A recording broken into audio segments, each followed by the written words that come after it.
بسم اللہ الرحمن الرحیم۔ السلام علیکم۔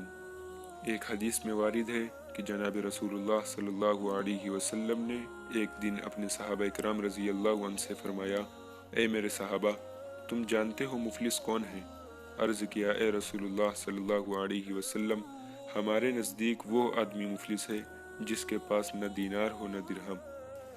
تو آپ صلی اللہ علیہ وسلم نے ان سے فرمایا، یہ مفلس نہیں ہے، بلکہ وہ آدمی مفلس ہے جو روز قیامت نماز بھی لائے گا، روزہ بھی، زکوٰۃ بھی اور صدقہ بھی، لیکن اس نے ایک کو گالی دی ہوگی، ایک کو تھپڑ مارا ہوگا، ایک کا مال کھایا ہوگا اور ایک کا خون بہایا ہوگا، تو ایک کو اس کی کچھ نیکیاں دے دی جائیں گی اور دوسرے کو کچھ، حتیٰ کہ گناہ ختم ہونے سے پہلے اس کی نیکیاں ختم ہو جائیں گی، تو ان کی خطائیں اس پر ڈال دی جائیں گی اور اس کے ساتھ ہی اس کو دوزخ میں پھینک دیا جائے گا۔